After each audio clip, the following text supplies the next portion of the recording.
ci biir askan wi ak ci géewu politique bi donc mu mel ni rek am na kuréel boo xam ne itam ba tey ci contexte bi jot na taxaw janoog taskatu xabaar yi muy ñi nga xam ne ñooy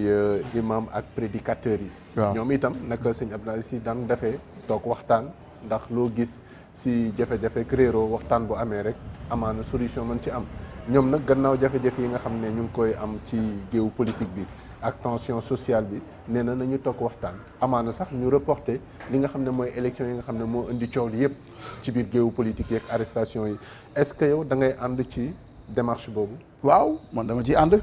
xam nga maa ngi profité di saluer bu baax courage bi nga xam ni imam Dame Ndiaye am na ko. parce que mbooloo moo gis ka nekk ca bopp ba daf ci am solo. te imam Dame ñun xam nañ ko bu baax li nga koy gis noonu muxaddamu Cheikh Seydi Hadji Malick waa muxaddamu Cheikh El Hadji Abdou Aziz la. ñu bari dañoo gis intellectuel gi nii rek jàpp ni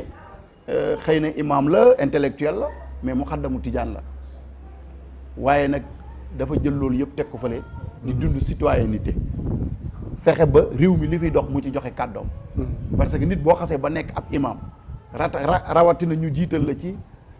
association des imams prédicateurs du Sénégal nga jiite leen. contexte bi réew mi toll yow sa kàddu day compter parce que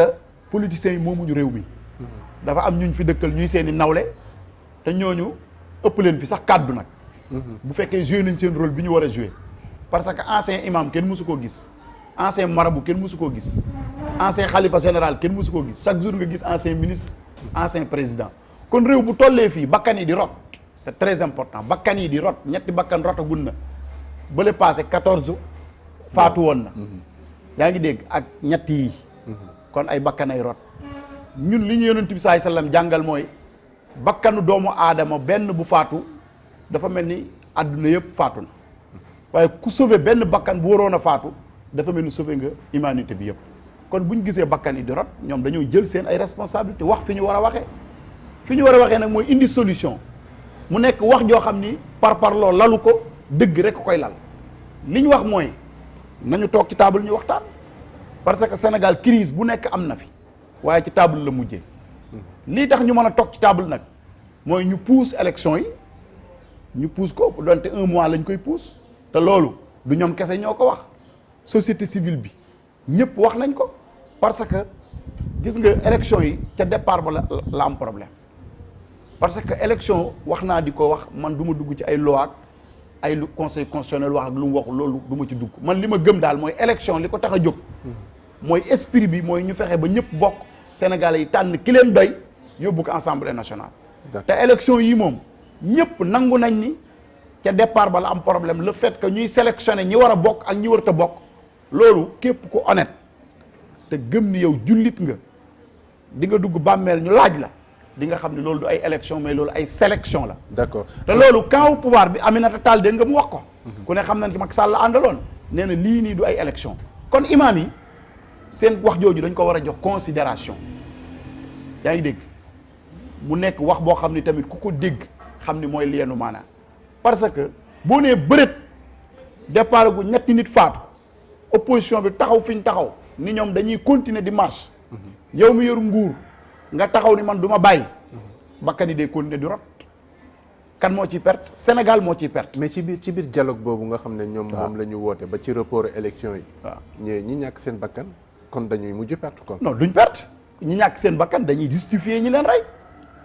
bu fekkee nguur gi fi nekk am na courage yu def ko. alhamdulilah loolu la ñuy ñaan buñ ko deful nguur gi moom du continuer nguur gu dul nguur yàlla day jeex. beneen nguur bu ñëwee continuer foofu dinaa fa taxaw tuuti. xam nga boo gisee tey li am nii malheureusement président Macky Sall biñ ko joxee réew mi en 2012 maanaam ñi jotoon a def ay bêtises ci jamono Wade li ñu waroon a njëkk a def mooy leeral ko loolu moo doon yoon foofu lañ raté départ boobu lañ raté mooy 2012 bi Macky Sall ñëwee tak bala doon wax waxi kër yi wala muy wax di jàpp ay nit li waroon a njëkk a def mooy ñi tuur ay bakkan te nekkoon ci régime Wade ñu xam ordre yi ñan ñoo ko doon joxe malheureusement defuñu ko dañoo lancé ab CREI yi ñu signé woon ci 25 personnes ñu jàpp ci benn nit muy Karim Wade ña ca des tey ñu ngi ci nguuru Macky Sall di toog conseil des ministres loolu mooy dëgg kon ñu amaat tey jii ñu demaat beneen départ maanaam lu waay mën a wax tey jii régime bii moom mënu fee toog à vie force li ma gëm nee nañu 2035 la ñu jëm. waaw loolu wax yi caaxaan la rek loolu mënul Sénégal ku xam Sénégal xam taarixu réew mi xam démb réew mi xam ne réew mi loolu mënu fee am dëgër laayu nañ ci de. non loolu waxi politique la rek mais boo xamee le peuple yaa ngi dee xam démb bi peuple bi détermination bi ma am guddi yi nii boo leen di wax 2035 mooy yow amoo information. yaakaar nga ne Macky Sall dina bàyyi gannaaw manifestation yi fi am ak répression bi nga xam ne force de l'ordre yi daf nañu ko. waaw yaakaar ngeen ne kii nekk ci bopp réew mi nii. waaw koo xam ne la pare na pour bàyyi. non affaire bi du moom moom mooy bàyyi xam nga loolu foofu la ñuy bëgg a indi. mën na daanu mais le fait que mu continuer di jafandu est-ce que conséquences non xam nga Macky Sall mandat jeexagul ci mën a am man dama gëm ni Macky Sall dese na jeexagul day continuer mam jeex waaye li opposition bi di laaj seen àq la moom moomu ko. moom moomu ko préfet moomu ko ministre de l'intérieur moomu ko loolu sart ndey réew mi moo ko may opposition bi. ci kaw jàmmi réew mi. non loolu jàmmi réew mi mooy loolu jàmmi réew mi mooy ñi bëgg a marche pacifique ñu bàyyi leen ñu marche parce que li am yëpp ñàkk a nangu marche bu pacifique moo ko indi. yaa ngi dégg réew mi waa APR bu leen neexoon suba nañ dem marche waa Benno bu leen neexoon suba nañ dem fu leen neex marche ci réew mi donc loi bi leen may ñoom fu leen neex ñu marche moo may opposition bi fu leen neex ñu marche yaa ngi dégg buñ naxante maanaam affaire bi du problème du lu jafe lu yomba analyser la ci ku moom sa bopp mooy am réew la dafa am loi yu ñu tënk loi yi kenn moomu ko ñëpp la fi nekkal nañ bàyyi ku bëgg a marche pacifique ñu bàyyi la nga marche lii rek mooy wax ji d'accord kon dama bëgg a wax rek imaam yi seen kàddu boobu buñ ko toppee man de gëm naa ni buñ poussé élection yi toog waxtaan ñi bëgg a bokk ñu bàyyi leen ñu bokk jàmm dina am ci réew mi waaye leneen luñ fi def ñoom aar Sénégal ak ñooñu nga xam ne ñoom ñoo réussir seen kii seen pari du parrainage ak processus bi yëpp ñoom xam nañ ci seen tànk tubéy guddi veillé nañ guddi bëccëgal nañ ngir mën a defar seen liste ba mu baax ñeneen ñi nga xam ne defuñu ci loolu ba seen liste yàqu waaw ñooñu nuñ leen def waaw ñoo dañuy waxtaan xam nga réew bu ñuy wax démocratie majorité bi moo am solo mais ñoom am nañu taxawaay de ban taxawaay la ñooñu ban non si bi lañu bokk imam waaw dañuy wax waxuma la ni amul damaa bëgg ñu waxtaan rek waaw ak dal aar Sénégal kan moo fa am benn ndomba tànk ci ñooñu ñoo fa bokk ci coalition bi ay non dama foofu question la am est-ce que gis nga fa kenn kon ndomba tànk bi lu ñu war a mën a bàyyi non dama am fu ma jëm dama am fu ma bëgg a jëm Sonko am na ndomba tànk jamono baax waaw maire bu Ziguinchor Sonko c'est lui le xoola mooy l'opposant principal de Macky Sall kooku waxam day compte ci réew mi ñële aussi ay opposants waaw waxuma loolu ñooñu man attaqué wu ma leen dama bëgg ñu waxtaan rek ci xel ayca bu dee ci majorité la ñuy sukkandiku li majorité bëgg la ñuy def yaa ngi dégg aar Sénégal kenn ci ñoom gagné wu fa ab village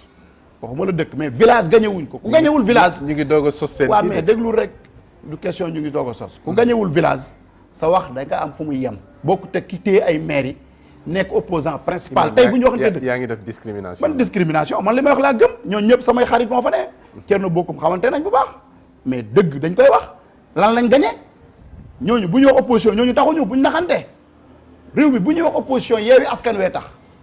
ci ku xam lan mooy opposition wàllu Sénégal nga ni wàllu ak wàllu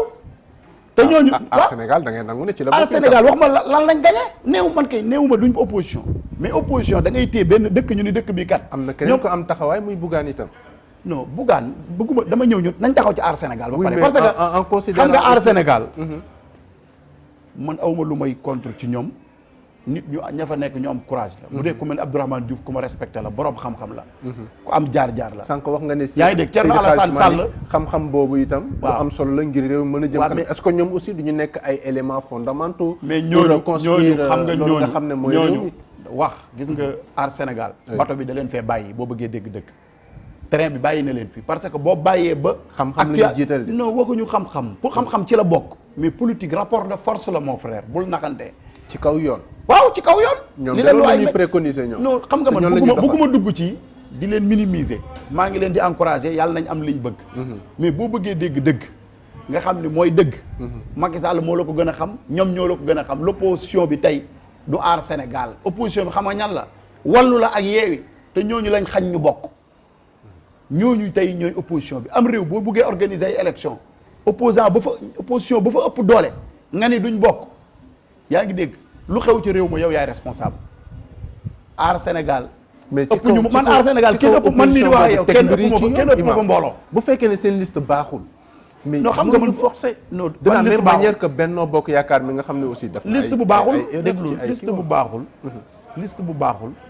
bu doon liste baaxul rek la ñuy wax mooy liste Benno Bokk Yaakaar moo baaxul. effectivement moo tax mu boole ko ci kon lu tax mu bokk. maanaam li ñu def nii scénario la boo xam ni. dafa leer mon frère. fii ñi fi nekk ay sénégalais lañ dëkk ci réew mi xam réew mi. dafa am loo xam ni boo ko defee benn yoon def ko ñaari yoon da ngay changer stratégie mais mënoo élection yoo xam ni jekku nañ la bañ na tey jii ñu gañe la rek nga teggi pexe pour ñooña duñ bokk. loolu bu yàggee nit ñi dañuy xam ni lii xel nanguwu ko te man li ma gëm xam ko ci Ousmane Sonko mooy du bàyyi parce que lu mën a xew wax na leen ko xam nga ki dem ba jël bakkanam gar ko ci te lu mu leen mës a wax def na ko ñoom bu dee mën nañoo jël seen responsabilité tey yaa ngi dégg bakkanu Ousmane Sonko des ci élection yi loolu seen responsabilité la